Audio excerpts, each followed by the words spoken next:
Now play. Sorry, it interrupted me with that. Welcome to a special meeting of the Board of the Canal Place Preservation and Development Authority. For those who do not know me, my name is Janice Keene. I'm the board chairman, and I'd like to call the meeting to order at, I believe, 11:10 a.m. on February 16th, 2024. Our format for the meeting today is a little different than our typical format. I'm going to begin with a brief review of our current structure and operations, and then I'll share what we know about Senate Bill 1070. Next, our board members will have the opportunity to respond and be asked for any comments. And then finally, we will open the floor for public comment.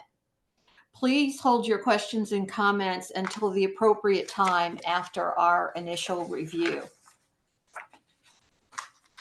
First slide, Kim.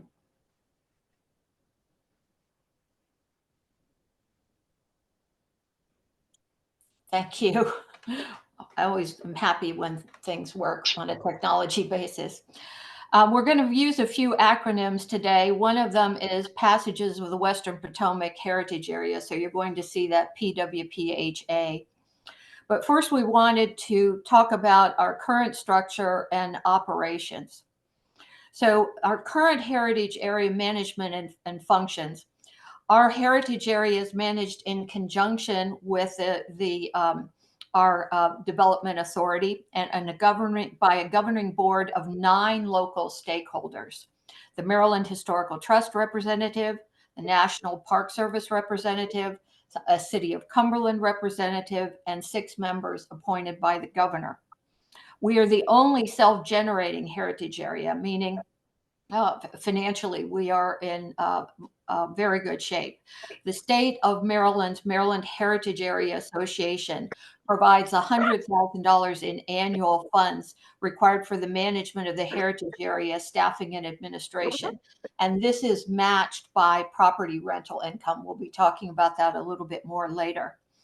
Our board of directors serves as a statutory advisory committee to the heritage area, and the heritage area operates pursuant to a 5-year management plan. And in fact, a new management plan and countywide boundary expansion are currently under development.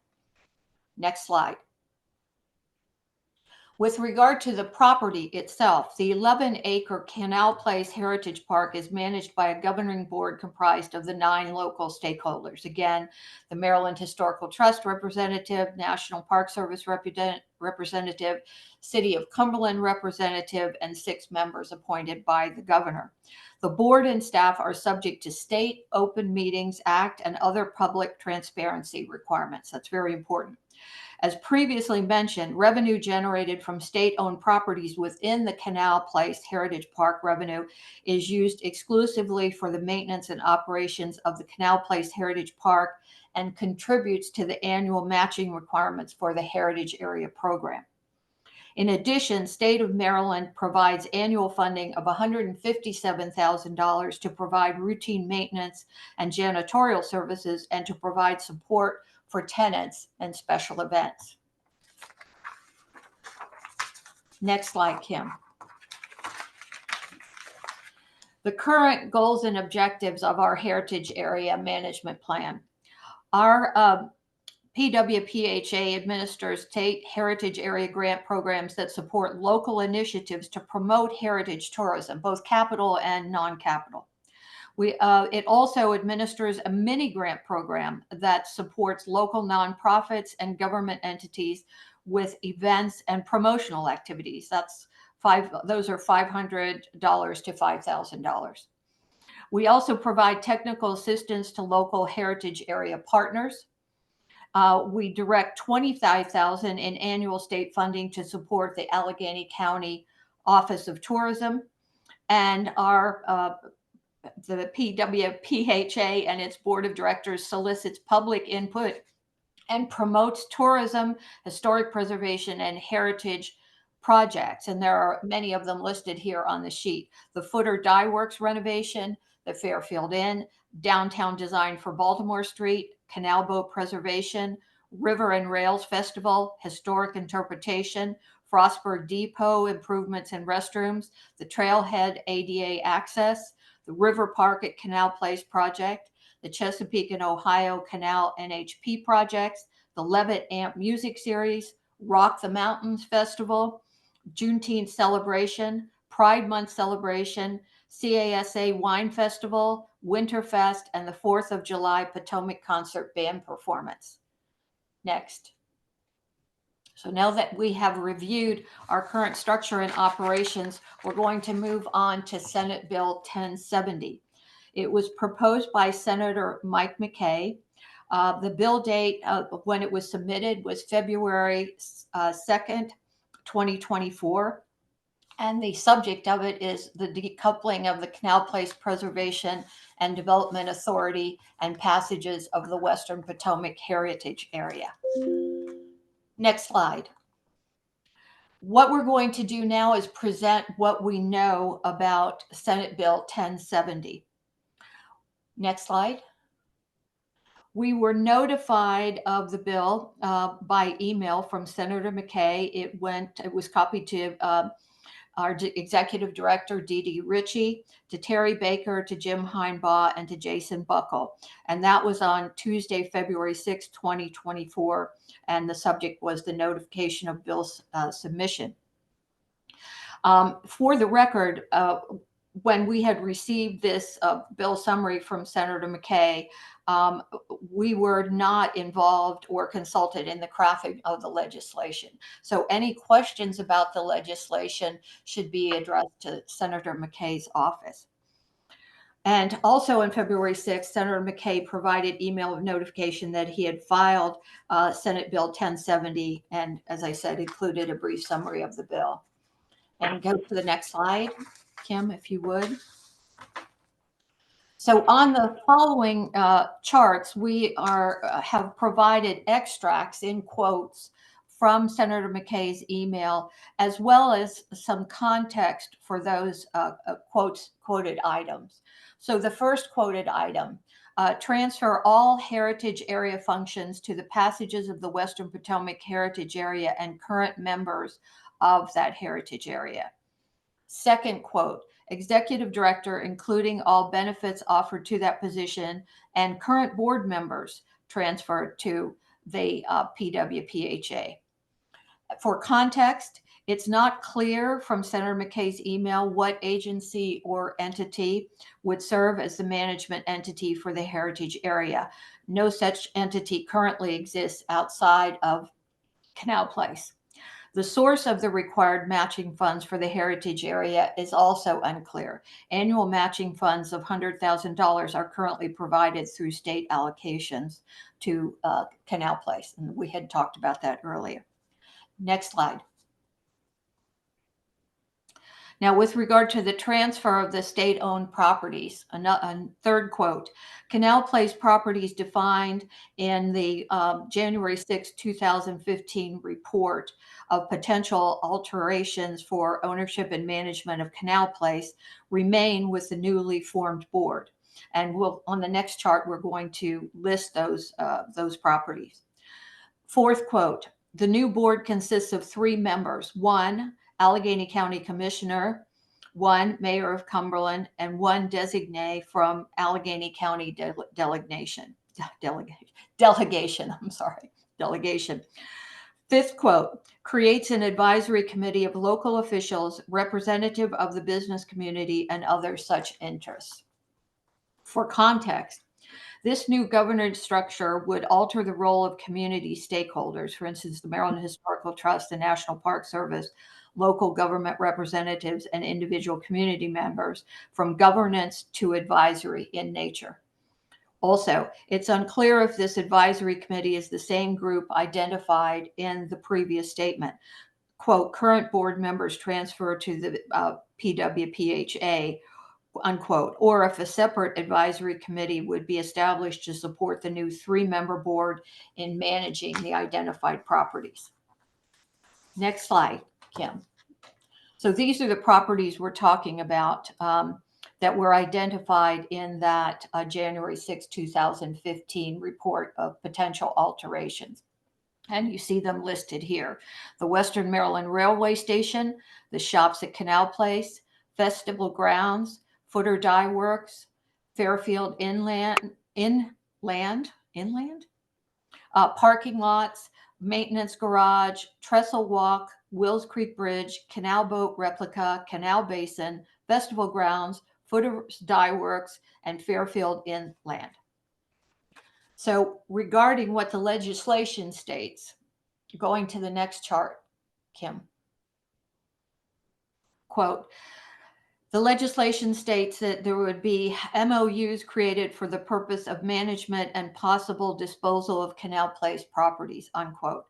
So for some context, the Western Maryland train station and parking lots to be managed by the Maryland Department of General Services, DGS, the shops at Canal Place to be managed by Cumberland Economic Development Corporation, the CEDC, the festival grounds to be managed by the City of Cumberland, the Footer Dye Works and Fairfield Inland revenue to be collected by DGS, and the River Park project to be managed by the Allegheny County Commissioners.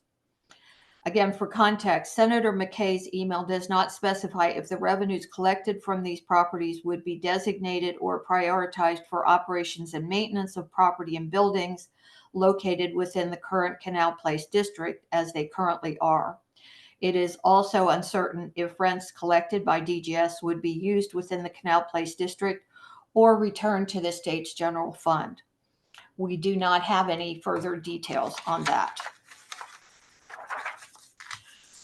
So Kim, if you would go to the next chart, and please hold your questions at this point. I've now shared what we know regarding Senate Bill 1070.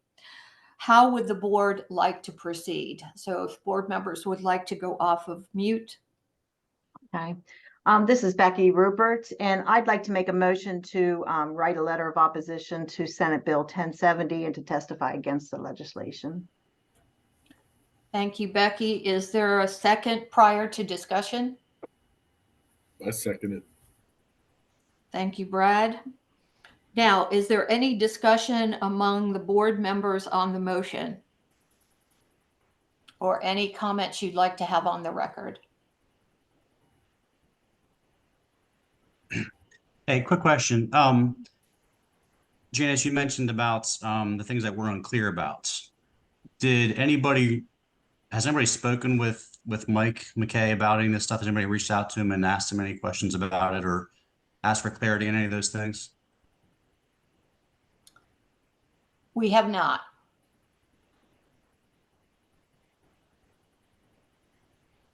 I mean, do we think that would be a good idea? Maybe to check with him on some of that stuff and get some answers?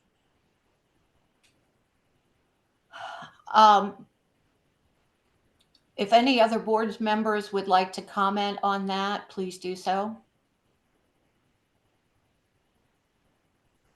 I think it would be good to gather as much information as possible. I mean, I'm not going to contradict anything that was seen in the presentation because I did not spot anything that would have answered those questions. But if there is an answer, I think it'd be good to get that first. If it is an unknown, well, at this point, if the legislation is active, then the fact that it's an unknown, I think, would be cause for concern. I think those questions should definitely be answered either way before this legislation should be approved, at least on our end. This is Al Feldstein. First of all, could I request those of us who are on by phone that the people speaking identify themselves with their comments so we'll know? Can you hear me? Yes, Al. Yeah, I'm inclined to vote on the legislation as it is being presented to us and as it was filed. One way or the other. Thank you, Al. Any other comments? Janice, this is Brad Nixon. I guess my response would be that if you looked at all the unanswered questions and figured the answer would be the most positive for Canal Place, even with that said, might be able to shorten the meeting if somebody could offer a cogent, rational argument as a board member of Canal Place with our duty to Canal Place to come up with a cogent argument on why in any way or form we should support this legislation. Thank you, Brad. Any other comments? I have a comment. This is Tina Capetta. Okay. Hi, Tina. Hi. My concern about this legislation is if there are enough unanswered questions, if it's introduced and voted on as is. It seems to me that the ambiguity, there's too much ambiguity, and I would vote against it just based on the fact that there is so much ambiguity and how it would affect Canal Place, the National Historical Park, our visitor center. So I would be prepared to vote on it now. Thank you, Tina. And it's good to see you. Nice to see you. Virtually, of course, but good to see you. Any other comments from the board members? So Okay, then. Michael Mudge here. Trying to think of an answer to Brad's question about what should we do, thinking in the most positive way for Canal Place. I think the most positive view of this legislation that I can gather right now from Canal Place's perspective would be to view this as a lateral move where everything is kept the same, but everything is rearranged. Now, I'm not saying that that's necessarily the view that I think we should take, but just to answer the question of what would the most positive view of this legislation be, I think at best it's to argue that it's a lateral move where everything stays the same, but we get a lot of stuff rearranged over the coming months. Now, whether or not even if that's the case, if that's a good thing and worth doing, I think is a separate discussion. But just to try to give as much credence as possible before proceeding, that's how my brain is trying to interpret this. But I do agree there's a lot of stuff that I really think needs to be clarified before any legislation like this should be put into place, because money's got to come from and go places. Michael, yeah. I would have to say that I do not see this as a lateral move at all. I see it as a very distinctive change in many ways based on just what we presented today that we do know. And I'm not talking about the things that you asked that you would like it if there was more detail. So I see it as a distinct change. Definitely not a lateral move. Any other board members that would like to make a comment?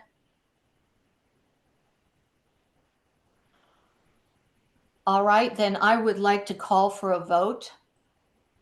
All in favor of preparing a letter of opposition and submitting testimony, please say aye. Aye. Aye. Aye. Aye. All right. I voted. Okay. I'm sorry, Al, could you hear me? Yes, Yeah. we heard you. Can you hear me? Yes, yes. Okay. I voted aye twice, so take one. Okay. All right. Any opposed? I do. I oppose. And just for the simple reason that I feel like the reasons that we're voting no was because we don't know a lot of stuff. And I think that we could probably find those answers if we actually asked. So my vote's no. And who's speaking? This is Jeremy. That was Jeremy. Oh, hi. Jeremy. Hi, Jeremy. Okay. All right. Any other no votes? And Brad, in one of the previous emails, said that he felt that myself and Stu should abstain from this because we're the city of Cumberland and the CEDC are both mentioned in the Senate bill, and I agree with Brad with that, so I'm abstaining. Okay, Ray. And Stu? Yeah, obviously, there's a potential conflict there that my employer is named in the legislation and could potentially benefit from it. However, for the record, I would like to note that such benefit financially, if there is any, is yet to be defined in the legislation. That would be a negotiated MOU if that was even accepted by my employer. But because of the potential conflict, I am abstaining. Okay, fine. Thank you, Stu. And I'm glad to see you. Didn't see you on the screen before. Thank you. All right, then I would like to say that we have voted to prepare a letter of opposition and testify to such. So we are going to now open it up for public comment. And your comments will go on the record. We will not be attempting to answer any questions that you have because, again, the best answers with regard to this legislation is to go to Senator McKay's office and get the answers you're seeking. But we would love to have you get your comments on the record if you like. We'd like to ask you to use the raise hand function. And tell us who's speaking as you go on. We'd like to ask you to keep it to 2 minutes each, if you could. Do you want to let the first person in, Nicole? Sure, at this time, we don't have any raised hands. Okay, well, let's give people another couple minutes to see if anyone wants to speak.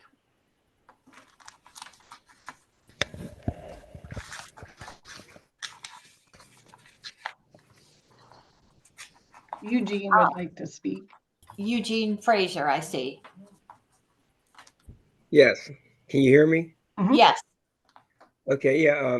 I'd like to just say that, when I read it, I don't like the idea of it. And I don't see how this board could like it. You're going to go from this present board and you're going to have 3 elected officials decide the fate of and what's going to happen down there all the time. And I don't like that idea. I like having the way the board is set up right now. We have a lot of individuals out there that are involved in this board. So I'm definitely against this bill. Thank you, Eugene. Do we have any other folks who would like to comment, Nicole? At this time, I don't see any other raised hands physically or with the little raised hand symbol. So Okay, let's give it another minute or two in case someone is having technical difficulties.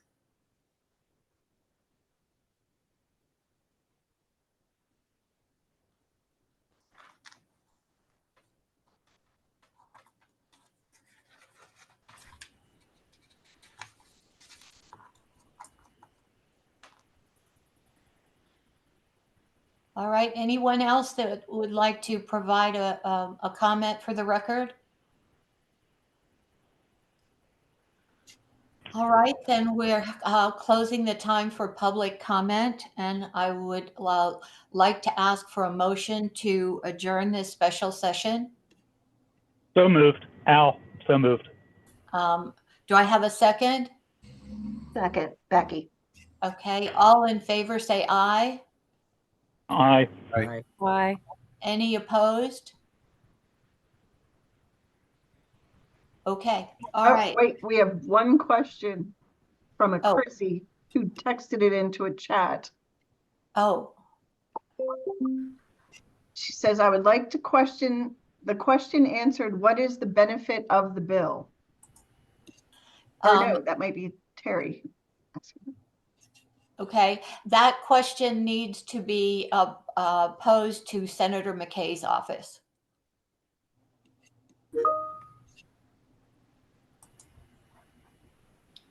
All right, anything else from our board members? No. Joanne Sarcosta now has Okay. a comment. But that's all she's typed in the chat box.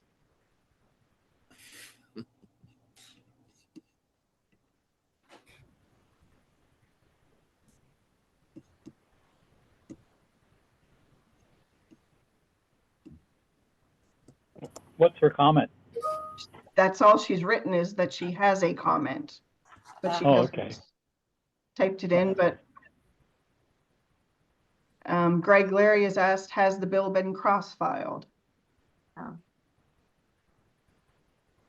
To our knowledge, it has not.